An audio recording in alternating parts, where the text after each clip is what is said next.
Just some topics we're going to talk about here briefly, and then we'll get into the meat of the matter, let these other folks follow up. But who we are as being Sanderson Farms, what we believe, and then what we've done. That'll come up here. Okay, who I am, first off, I think I'm qualified to speak, and to get all this alphabet soup, I think you have a piece of paper on your desk right there that is an article I wrote recently. But I've been at this for a little while. Got my DVM at Tennessee back in the last century. Let me get this thing to come up. And then master's degree, Mississippi State, specializing just in poultry. And then got board certified, so I'm a certified chicken doctor in '94. Okay. That being said, I haven't just been sitting still all that last time. You've heard I've been at Sanderson Farms for the last 14 years. But I've also been involved in national organizations, state organizations. And you'll see some of my colleagues tomorrow, they're part of this animal welfare committee for the AAAP, which is a subgroup of poultry doctors for the AVMA. So I think, go back to, may not being paternalistic, but I'm not an irrelevant authority. I think I have some relevance. And that being said, I work for Sanderson Farms, and who we are, up here you may not know who we are. Sanderson Farms was started in 1947, grew from a family business into a corporation, and now we're the third largest integrator in the United States with almost 12 million capacity. You look at the growth, we are growing organically, building new divisions. And you can see from early 80s all the way up to the current, it's a good growth trend. And we are pretty much on all the coast states, from Texas to North Carolina. That's where we are. We're going to build a new division just announced in Texas. So we'll have the most chickens in Texas of anybody by 2019. We started out a Mississippi-based company, and you can see we're in North Carolina now, South Georgia, and in East Texas. And we have a lot of customers. That's the next slides. And we have 3 different divisions: prepared foods, big bone, deboning. You won't see Sanderson Farms in either of those two. We'll be hidden behind another label. But you may see us in the grocery store on our tray pack retail. That being said, and I can't read this, the small print, but back last summer, before we started advertising campaign, our CEO, Joe Sanderson, the last Sanderson involved in the company, came out and made a statement saying, this is what we believe.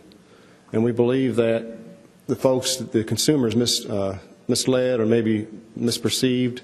Some of the stats I'll show you here in a minute are very similar to what you just heard. But the bottom line is we're in the chicken business to take care of the chicken and take care of our consumer. And so what we've done about this is, first off, we've done our own market research, and we paid an outside group to do this, and I'll show you those stats. Define our strategy, how we're going to approach the consumer, and then you'll see the advertisements at the end. The research we've done was last summer, and it showed that people want to know where their food's coming from. They want to know honestly, transparently, where their food's being grown. That being said, they still think that we're adding hormones. And I have a 77% stat there. It was a little bit higher than the previous speakers. 78% believe that they're genetically modified. There's never been a GMO chicken out there. And then people think that antibiotics make it to market. Well, no, they don't, and it's got to be cleared. So that being said, how are we going to approach this? Our strategy was to be honest and transparent. It's the Sanderson way. It's been that way since 1947. And so do the right thing. It's simple. Take care of the animal, take care of the consumer, take care of the environment, and then educate. We've got to tell folks what we do. And there'll be a link when you all get sent the notes to a movie that I'd like you all to watch. It's an 11-minute movie. I'm not going to show you here this morning. But in terms of transparency, it shows how we commercially grow chickens, from the breeder house to the hatchery to the broiler. And I think it's a very good demonstration of U.S. commercial production, fit for elementary school all the way up to college graduates. So let me start here by first making clear to everybody not only who I am, but who I'm not. Because I had an opportunity to talk, give a brief presentation to the board yesterday, thanks to Kay. And as you can imagine, there's a tremendous amount of confusion in the humane space, and I am not with the Humane Society of the United States, which, you know, I wear this name tag and some people give me dirty looks, and then I sometimes remember what the basis of that is, that I have Humane in my name, and I'm here to share with you a little bit about American Humane our third-party independent verification program, who we are, what we do, our values, but most importantly, our commitment to having a philosophy that it is possible to market around certain claims and certifications without disparaging. And I'll come back to this at the end, but it is my core belief that all certifications and all labels are not bad, because not all are created equal. And not all share the same philosophy, and I hope by the end of this presentation you'll be convinced that American Humane is different from some of the labels and claims that border on the verge of fraudulent, if not misleading, that we're seeing more and more in the marketplace. And some of the board members have heard much of this yesterday, so I apologize for the redundancy here. But again, my name is Jack Hubbard. I'm the Chief Marketing Officer for American Humane. I've been working with agriculture producers for well over a decade. I'm based in Washington, D.C. I went to Davidson College right outside of Charlotte. I graduated from Davidson. I said, well, I'm going to move to New York and work on Wall Street and make a ton of money. I did it for a little under a year. I became convinced every single person I was working with was unethical or a crook. And I moved to Washington, and it's been disappointing ever since. So that was now, I guess, 12 years ago. Now I live in Northern Virginia. I have 3 children, which usually shocks everyone because they think I'm 12 years old when they see me get up behind the podium. But I have a 4-year-old, a 2-year-old, and a 9-month-old, and I'm on vacation for 24 hours, so I'm thrilled to be here. But no, they're terrific kids. So American Humane is actually this country's first national humane organization. Believe it or not, we were founded in 1877. So this is our 140th year, and it's pretty shocking to think about that, a 140-year legacy. And we were the first national organization in existence. And when you look at that history, the work we have done is nothing short of remarkable. We tend to focus our areas in 3 different program areas. The first of which is we have a rescue program. When there's a natural disaster, we have a fleet of vehicles, veterinarians, and trained volunteers who deploy to natural disasters to help pets and pet owners. People have called us the Red Cross for animals. We've deployed to Pearl Harbor, 9/11, Hurricane Sandy, most recently Hurricane Matthew, and wildfires in Tennessee. We've enjoyed support from Walmart, Ellen DeGeneres, and many other folks on that front. That Ellen contribution that happened several months ago was a big coup for us because in the past she's been much more closely aligned with some of the other organizations, and we were thrilled that she recognized our work down in Louisiana after the floods. The second area of our focus is the U.S. military. We have a 100-year partnership with the U.S. military. Believe it or not, the U.S. Department of War, which it was called at the time, asked American Humane to deploy to the battlefields of World War I to care for injured war horses.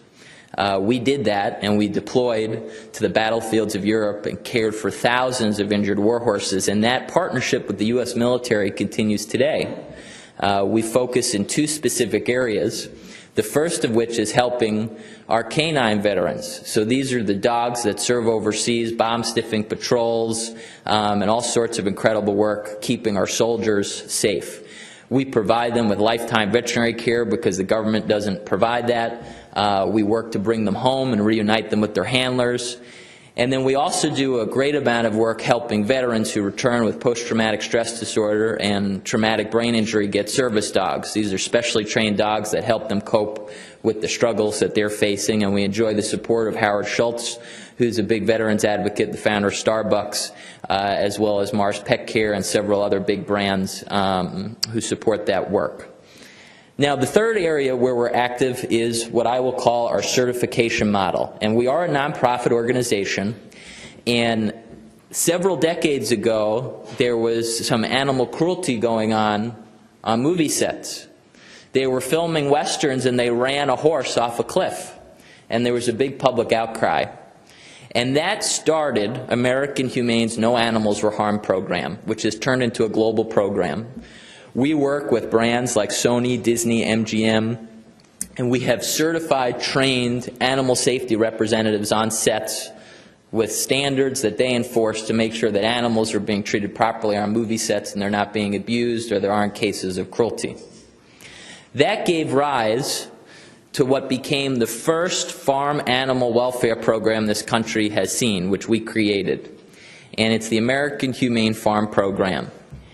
And that program really is something special. We certify the well-being of just under 1 billion animals a year in working environments. That's with a B.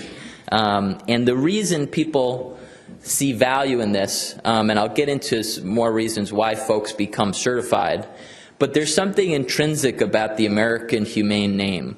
When you say that you're American Humane certified, it's very clear to consumers, to retailers, what that means. It means you're working with an independent third party to verify the good work you're doing, taking care of these animals, looking after their well-being and doing the right thing by them in a responsible and transparent way. We enjoy broad celebrity support from people like Ellen DeGeneres, Steven Spielberg, Betty White, Naomi Judd, really, really strong advocates in Hollywood as well as in the retail community who support our work. So as I mentioned, we are the largest and the first farm animal welfare program. But there's something very important that distinguishes us. We are science-based. We are guided by the advice and the information provided by veterinarians. In fact, sitting in the audience, Dr. Janet Helms. Janet, can you stand up real quick just so everyone can see you here? Dr. Helms has recently joined American Humane. Dr. Helms is our national director of our farm program. I encourage you at some point throughout the next day or two to grab Dr. Helms and have a discussion, because she's incredibly knowledgeable and much smarter than I am when it comes to standards. I'm sort of that marketing guru guy that you were making fun of. But I wear it proudly. Yes. So we are science-based, and we have a scientific advisory committee that includes folks like Temple Grandin and other individuals who are well-respected in the space who develop these standards. And the standards are driven by the 5 freedoms.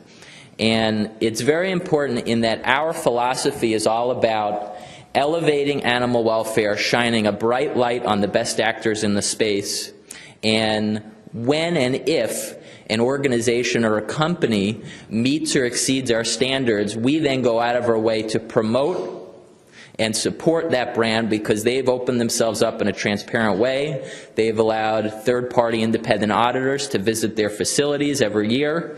And you know, at the end of the day, if you're in our program, we then become your biggest advocate in the humane space. Some of the brands in the program, folks like Butterball, Eggland's Best, GMP, Foster Farms, Rose Acre. We have huge penetration in the egg market, and our broiler presence is growing daily, and we're in some serious discussions with folks where I think that you're going to see more and more broiler announcements on that front. Now, why do folks become American Humane certified? One reason is consumer demand. There is an incredibly growing number of ethically driven consumers who are critical or wary of industry self-certification. Now, this can perhaps be a controversial or unpopular view, but it is my belief that due to the pressure from some of the more radical organizations as well as the millennial generation, which I count myself as one, that an increasing number of brands and producers are going to be pushed into third-party certification programs because of consumer or media pressure or activist pressure. And there are more consumers who care about this, and then there are more companies who have specific product lines that are geared toward reaching this demographic that tends to exist in, the suburbs or cities. So we tend to have companies come to us. Sometimes they certify their whole product line, but sometimes they just focus on one specific niche product line that's designed to focus on a very specific consumer, and we work with folks on both fronts. But the other reasons folks decide to become American Humane Certified is because they view it almost as an insurance or a risk management tool. I sometimes ask folks in the producer space, do you have an independent third party come in to audit your your financials or your finance team? Well, of course. Well, why do you do that? Well, if something goes wrong there, we're in big trouble. I mean, that's a big problem. And I say, well, I would make the same case on the welfare front. And just to be clear, American Humane does not believe that just because you are not certified, you are inhumane or you're doing something wrong. What we believe is that we provide added value, and if you meet or exceed our standards, that we have the opportunity to independently verify under that strong positive brand umbrella of American Humane, the country's first national humane organization. We have the ability to recognize you, support you, and lend our logo to your package, which I think in many cases, at least we know from the producers in our program, it allows to be, it allows you to be differentiated in a crowded market. And in many cases, on the retailer front, it gives you the opportunity to differentiate yourself. If you're the same on quality and you're the same on price, being American Humane Certified is sometimes the thing that can put folks over the edge and win a contract. Now, with that being said, I want to advise everyone in the room, if you are being pressured by retailers or someone else to become humanely certified by an organization, I'll be the first to admit it's a crowded field. There's lots of different players. But what I would encourage you to do is go look at the boards of directors of the folks that the retailers are encouraging you to be certified by. If the board of directors includes people who are leading vegan organizations or are trying to put you out of business or are unwilling to put their own logo on your package, that is not a trustworthy partner, period. And unfortunately, American Humane is, I don't want to say the sole, but we may be the sole national sane voice when it comes to welfare. We believe in welfare, not rights. I eat bacon as often as I can, even though my wife keeps telling me not to because I'm getting fat after each kid. But you need to really be selective and thoughtful about who you partner with. Because if you partner with the wrong organization, I almost think of that old saying about the frog going into the pot and the heat being turned up over time. If you end up partnering with an organization or a group that's being guided by folks with a vegan agenda that want to put you out of business, you're setting yourself up for trouble. Whereas American Humane is a trusted brand that has relationships with many of the biggest and even smallest players in the country. And that's one thing that I did want to highlight. Unlike some of the other national organizations, we do not believe that big is bad. Now, a large farm creates some challenges that need to be overcome, but I'll tell you, I've been on small farms where they have, subpar practices, they're behind on technology, and the welfare is slacking. And I've been on huge farms where they've got the best technology, they've got dedicated veterinarians, they've got a whole, SOPs in place, standard operating procedures to deal with this or that, and they're dealing with feed and water and making sure that, the 5 freedoms to the best of their ability are being met. So I don't think big is bad. I think we have to feed the world. And I don't think we're going to do it by raising chickens in our backyard. It's just not going to work. So we come at this with a very common sense perspective, and I think the key is to keep emphasizing, and this is what's so important about marketing without disparaging. Unlike some of these other organizations who are yelling about factory farms, we're not in the outrage game. We're in the solutions business. We're into shining a bright light on the best actors in the space. They talk about factory farms. I sometimes like to think of them as factory fundraisers, because they're doing very little to actually improve the lives of animals. In fact, sometimes the policies that these organizations are pushing actually harm animal welfare, actually increase mortality. You know, they want every animal to have outdoor access. Well, I'll tell you, I've flown out to the Midwest in December to give speeches, and I don't want to go outside, you know. So you need to be very judicious and careful when thinking about who to partner with. And you also need to be cognizant, again, I do agree that there's a lot of nonsense out there. I don't think it's right, this ABX-free movement, this is my personal belief, I don't think it's right to deny a sick animal medicine, period. That's not humane. That's a marketing gimmick. And that's designed to drive up the cost of the industry, and I think in some cases it's driven by a Luddite view of people who are trying to turn back the clock as opposed to look forward and take advantage of technology and medicine, and that's wrong. When you look at what we certify, you can see a list here. We have a broad list of species which we certify. So I guess I'll leave you with the fact that, or my belief, that not all labels are bad, but do your homework, know who you're working with, know the true agenda of the organization. Are they there to support you or put you out of business? Who's on their board? Where are they getting their money? You know, Kay and the Ag Alliance, they've put together a great chart. It's the activist map. You can track all the money. You follow the money.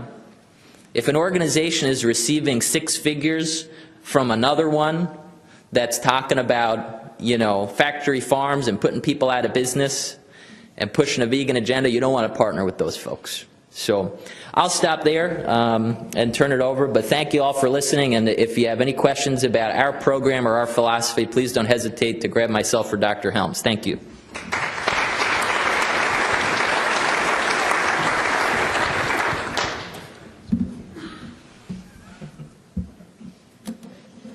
So I want to thank Phil and Jack for 2 reasons. One, Phil for introducing the idea of the Madison Avenue executive, because that will figure into my story.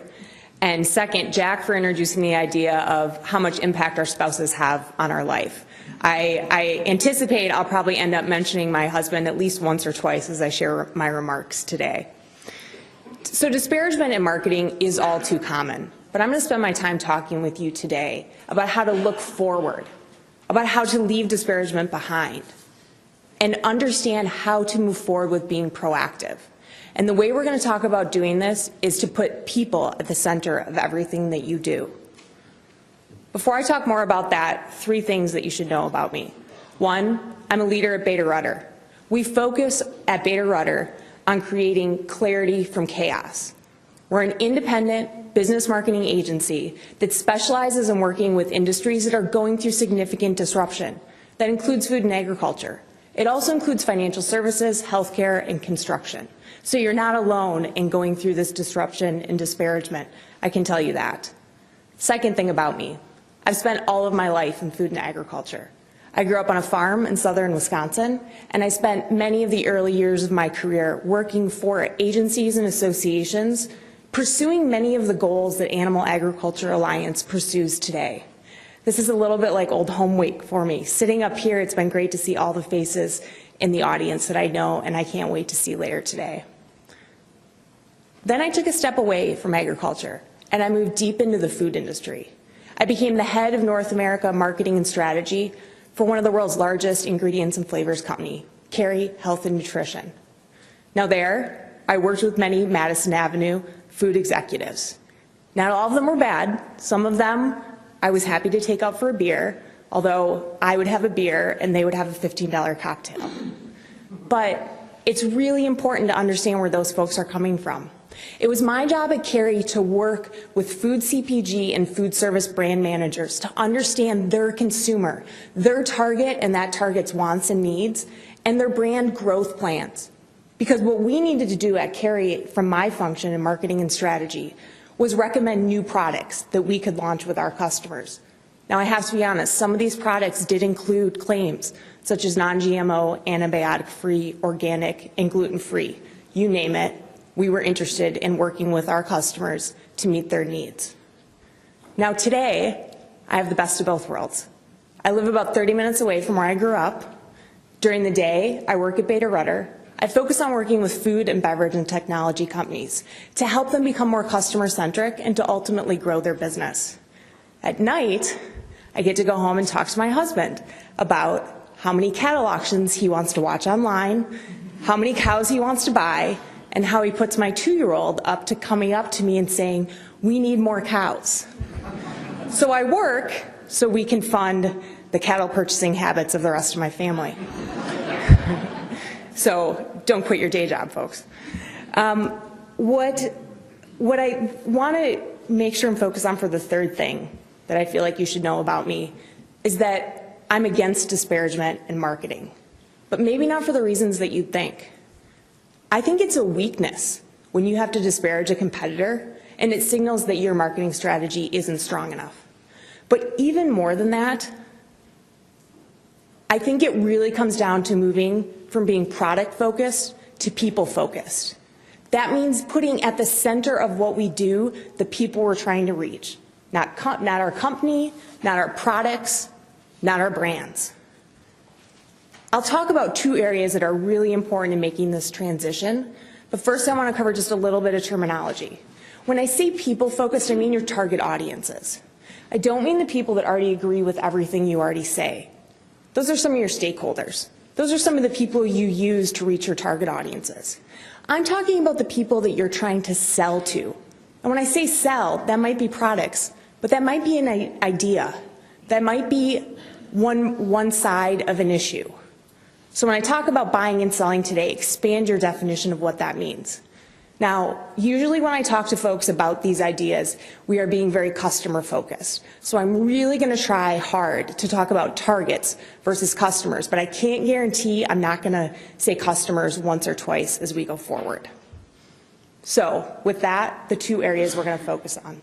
The first, understand your target's desired experience, not the buy from us experience. I want you to sit in your target shoes for a minute. Nearly 7 people. On average, that's how many people are involved in any complex buying decision that you want to make at your company. What's that like? Well, when people have to describe it in one word, it's hard, awful, painful, frustrating, and not up there, but one of my favorite words, landmine-ish. This information is provided by CEB, a global consultancy that interviews thousands of executives every year to understand their feelings about the buying process. Some of the people at your companies and your customers are probably part of this research. So I want you to do me a favor before we move on. I want you to think about the one word that your target audiences would use to describe what it's like to buy from you. If you need any inspiration, I'll keep those words up there. So if you've got that one word written down on the paper in front of you, we can move on. What we're focused on at Beta Rutter is flipping that one word to something that's more positive, meaningful, and understood. So how do we do that? How do you get into your customer's shoes? How do you understand their goals? How do you understand the goals of their customers? Well, it starts with really looking at that customer experience and having a workshop. Those are both exhilarating and uncomfortable. It can be exhilarating to understand what it's really like to be in your target shoes, to understand what it's like to buy, to understand the pitfalls and the opportunities once you make that purchase decision. It can also be uncomfortable. Uncomfortable because you realize the gaps. You realize that how you're currently communicating isn't really in a way that's meaningful and that matters to your target audience. Now, what comes out of this is an understanding of the experience that you need to have with your target. It's not generic. It doesn't include words like awareness and consideration. In fact, it includes stages like, my unicorn is broken, the valley of despair, and other very creative and emotive terms. I want to mention the valley of despair for just a minute. Sounds fun, doesn't it? In one of the workshops I had about 6 months ago with one of my clients, they talked about that emotion after the customer buys a deal or buys a software package. This client is in technology. They have this great version of what they're about to get built up in their mind. Once it's implemented, things start to fall apart. and implementation is never perfect. The valley of despair is when the customer realizes that. They think all hope is lost, it's never going to turn around. Once we identify that pain point that consistently happens with every customer, what we're able to do is bring in customer testimonials to talk to those new customers about what's about to happen. Not just in terms of some of the rough spots they're about to hit, but what's on the other side of that valley of despair. And what's on the other side is visibility, control, and savings for this client. That was a newfound pain point.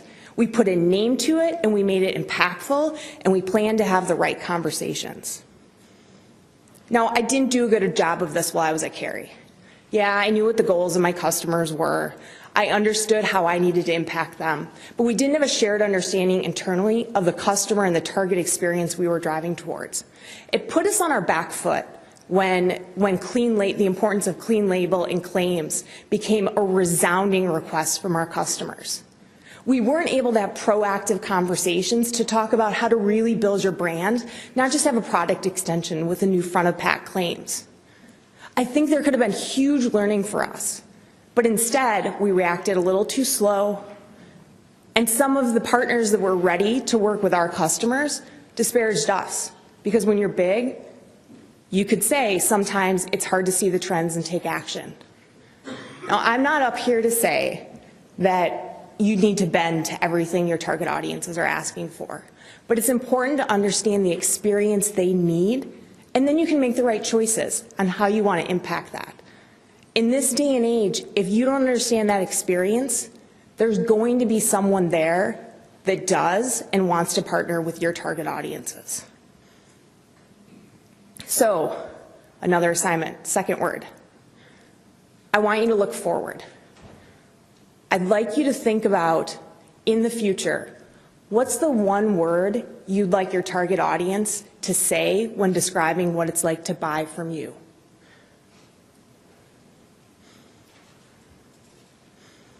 No helps here, so come up with your own word.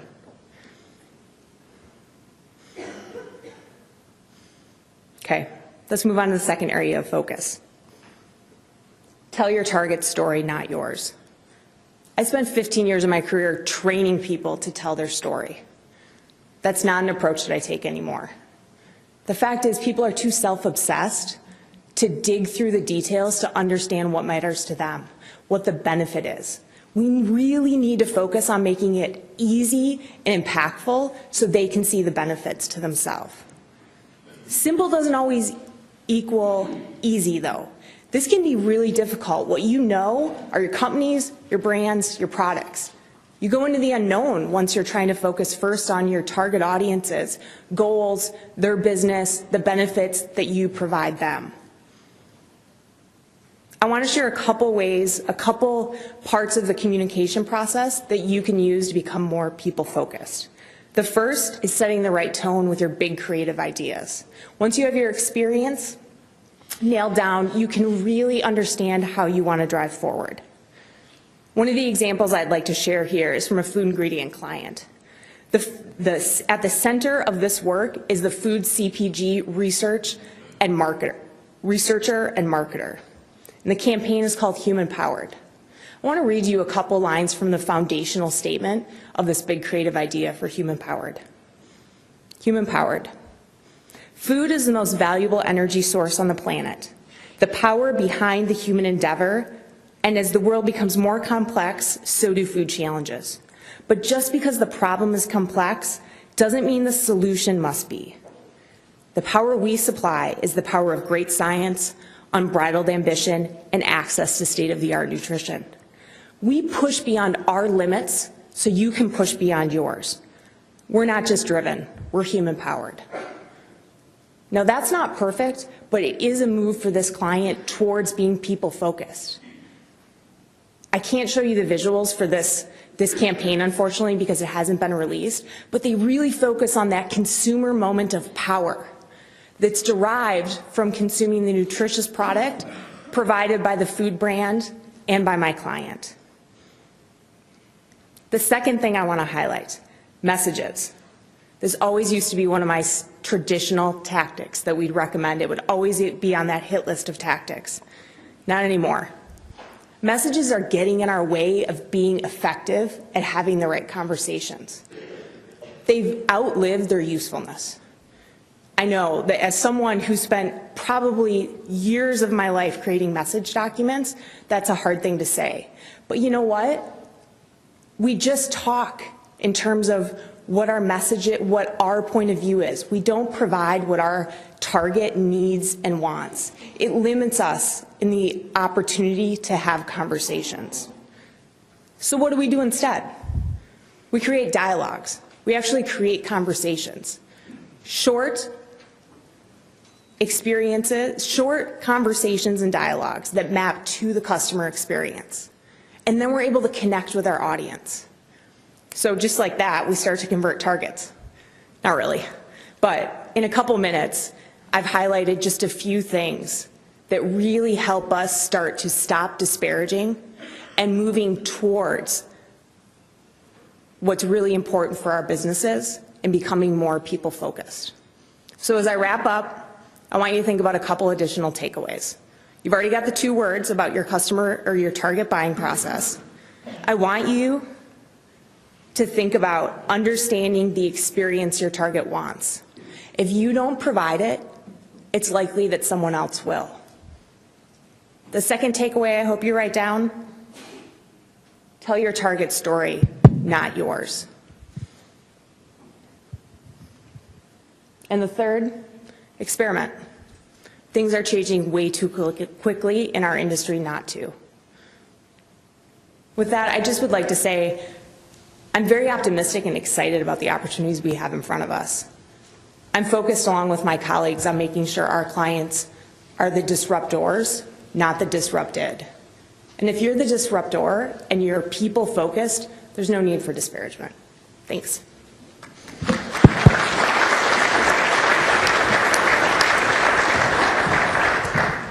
All right, with that, there's a couple microphones there. We're going to open it up for questions. I think the college Aggies are walking around the room, but while they get the first question, I do have one.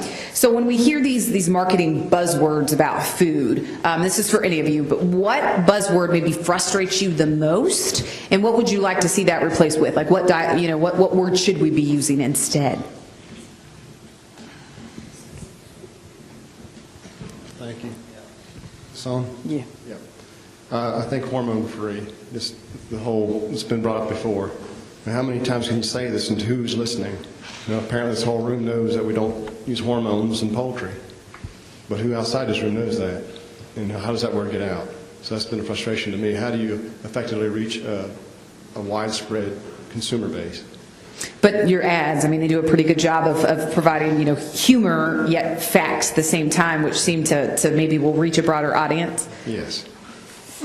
But still, I go to church with folks and they still ask, how many hormones you get in your chickens? My answer is, I'm not listening. I say, all that we can. Is there a question over there? Just your name and where you're from. Lindsay Reams, and I'm with Maryland and Virginia milk producers, and I help with our animal welfare and sustainability programs. And this question is for Jack. The dairy industry, I think, has taken a huge step forward with the FARM program, which we consider our third-party verification for animal welfare standards. And after you gave your presentation, I went online and looked and saw the standards that you all have in place for American Humane, and it seemed extremely similar. Would you consider our program to complement your program, or is it in competition with it? And how do you view the industry standards that the industries have developed in respect to your program? Sure. We are very supportive of anybody who is setting forth science-based standards that take care of the welfare of animals, period. We have our standards. Sometimes our standards track somewhat closely maybe with the given industries, and other times ours may be a little stricter, or there may be some divergence or some gaps or differences. Those are conversations that myself and Dr. Helms have on a regular basis with a lot of major players across all industries. In no way do we believe that just because someone is an American Humane that is automatically a bad standard or it's subpar. I think it's different. I do believe deep down that the intrinsic value of the name American Humane and that broader umbrella of goodwill and positive brand recognition that we get as a result of our work helping veterans get service dogs or deploying to natural disasters. I do believe that that brand goodwill is something that translates into who we are and positively benefits the companies that are in our certification program. But as you can imagine, there are different beliefs and thoughts as to an industry program, what qualifies something as independent, and we just believe as the country's first national humane organization with a 140-year record that we have something special and valuable to offer, and obviously rely on our scientific advisory committee to guide us in the development of our standards. Okay, we have a question over here. Yes, hi, I'm Diane Sullivan. I'm just going to stand over here. Diane Sullivan from Boston, Massachusetts. Phil, I loved the ads. I think that that is definitely a way you're going to reach folks and get out. I think the humor aspect was incredible. And a question for Jack. I'm a low-income consumer from Massachusetts, and I noticed you had on your slide that about 75% of consumers are willing, you said, are willing to pay more for their food.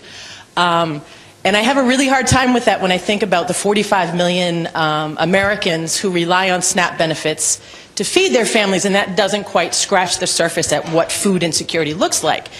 Being a low-income consumer, learning more about agriculture, I'm really interested in how, I know that the Humane Society of the United States has no regard for people in situations like mine, and I wonder how you're dealing with that, because I think it's prime time, it's past the time that low-income consumers be engaged in all aspects of sort of the agricultural world and understanding where our food comes from, but also ensuring that we are part of the consideration. I totally agree with you.